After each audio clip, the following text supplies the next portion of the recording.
From the CyberHub bunker and studio, you're tuning in to the CyberHub Podcast.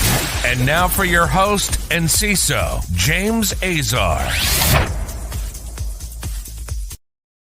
Good morning, security gang. Welcome to another episode of the CyberHub Podcast.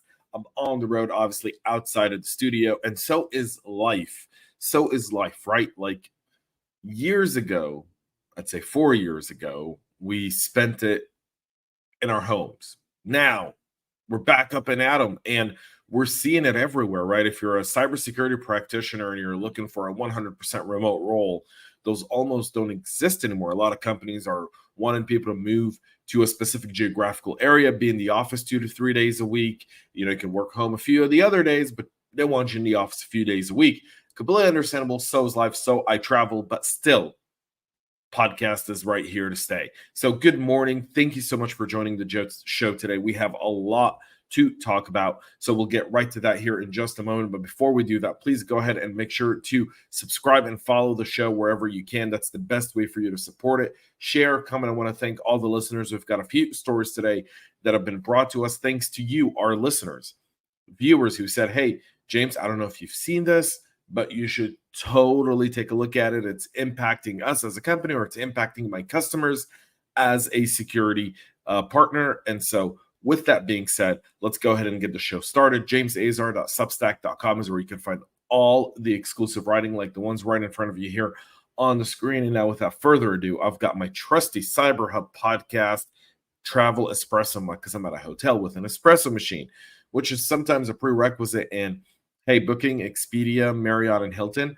will y'all please add an espresso machine in like the filter so that I can just filter by espresso machines in the rooms? And no, Starbucks does not count. Cocked up cheers, y'all. For those asking, how do you get one of these? Just go subscribe to our Substack, become a financial supporter of the show, and we'll ship you one.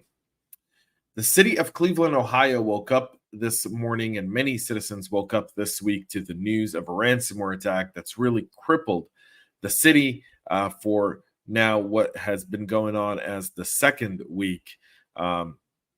This cyber attack has forced officials to take an unnamed system offline, but that system is critical apparently, as the city has had City Hall closed and a lot of public services shut down. The city said the FBI and the Ohio National Guard's Cyber Reserve Unit has been involved in efforts to restore its IT systems. The nature of the attack is still under investigation, and while they work to restore and recover their systems, they're not disclosing anything further. But news is that this is a ransomware attack. While City Hall was closed on Monday, essential city systems facilitating emergency services, waste collection, water, power, and the city's airport were not affected. Late on Monday, officials announced that City Hall will be closed again today. Signal Cleveland reported that wireless internet is still down at City Hall, and Wi-Fi hotspots have been distributed so that employees can continue working.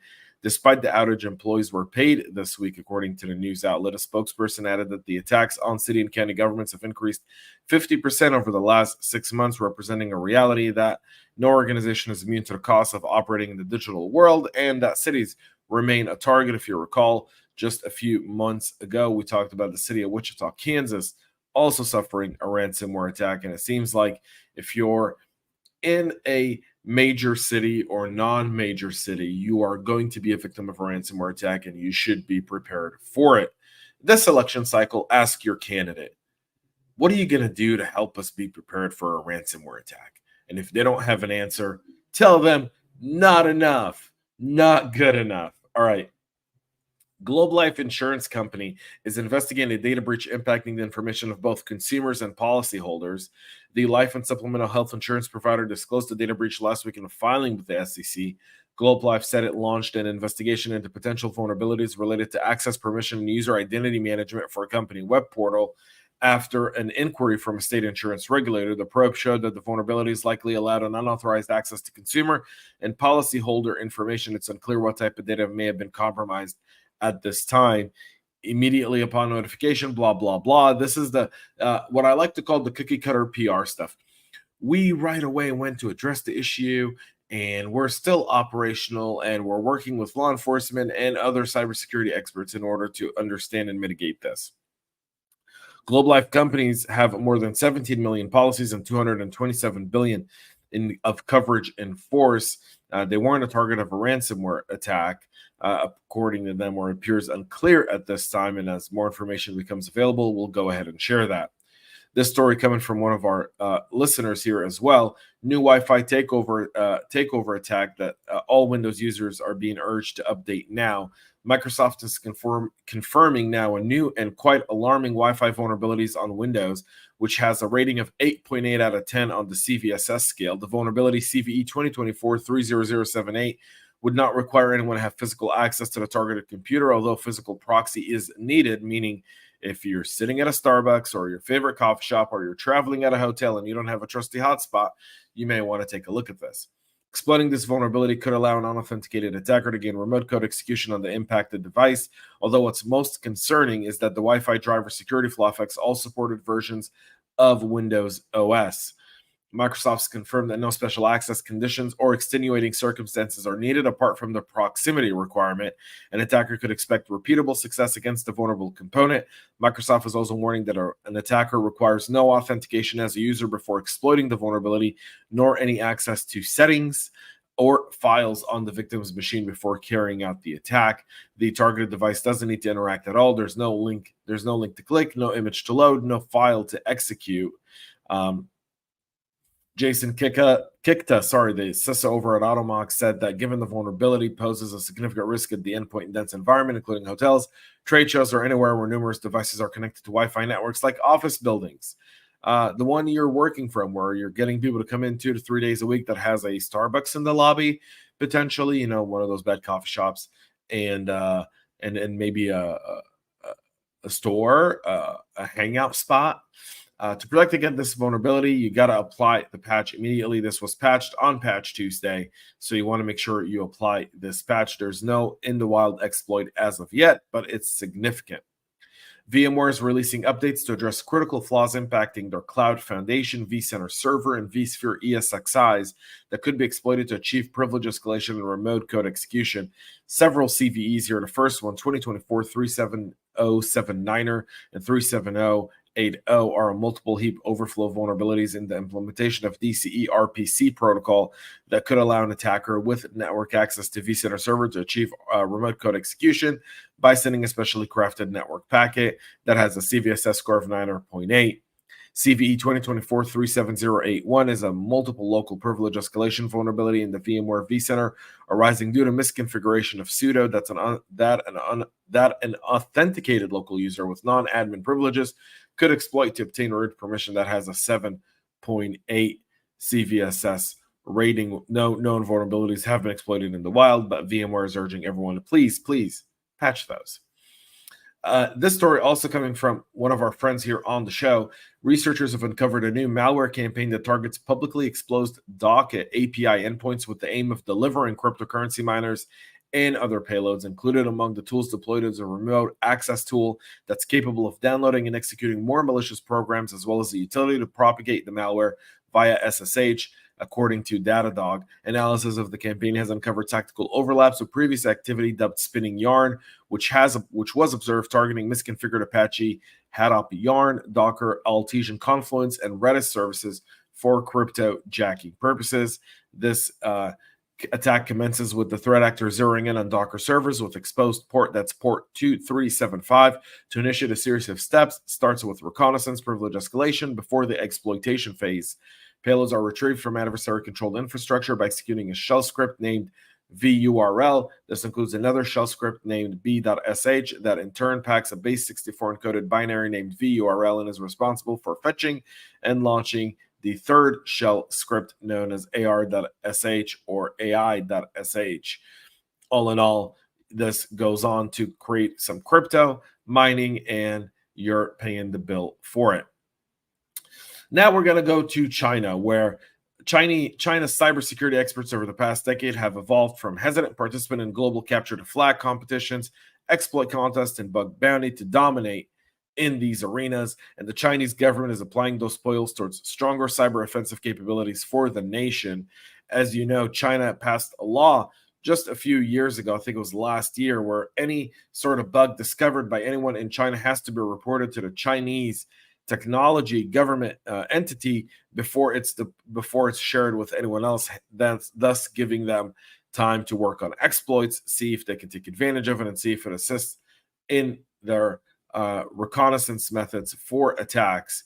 And so by being the final recipient of the vulnerability disclosure process of civilian researchers, it leverages its civilian vulnerability researchers among the best globally on a large scale and at no cost for them, specifically because they're not paying for it. You're required to do it. And if you don't, you go into a slave labor camp in China, because we all know the human rights issues that exist within China.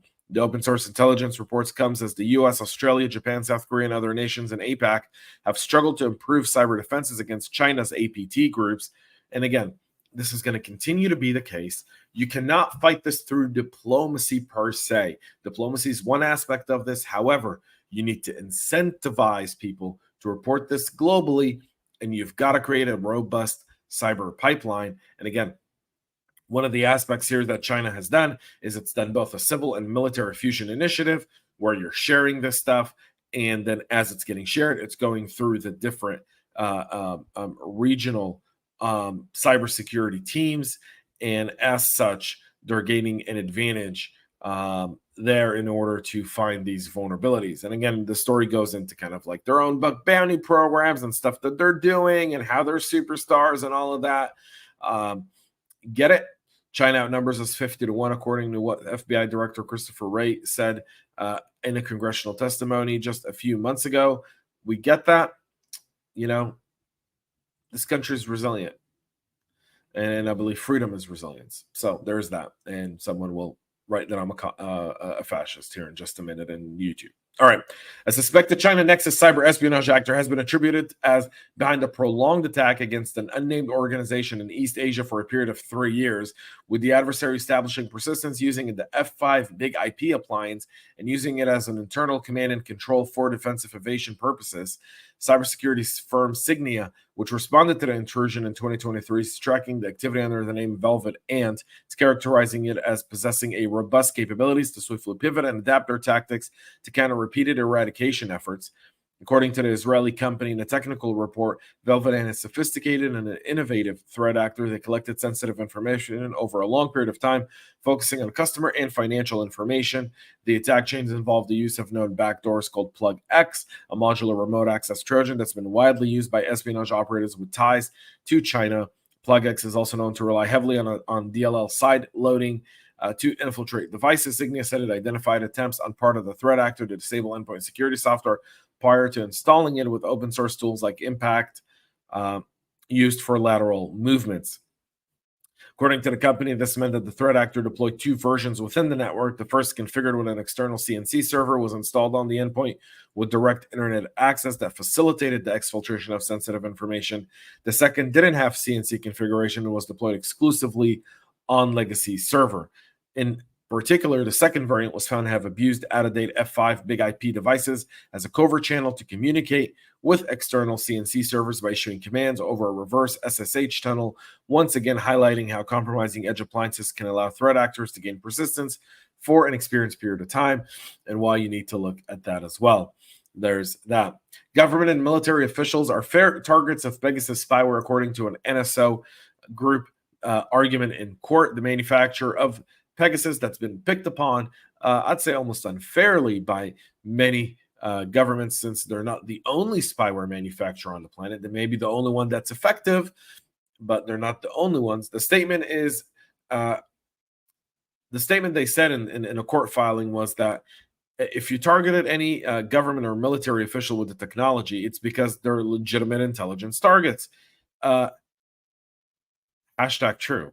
The statement is kind of an admission from a typically tight-lipped NSO that's really fighting a bunch of different court cases and lawsuits.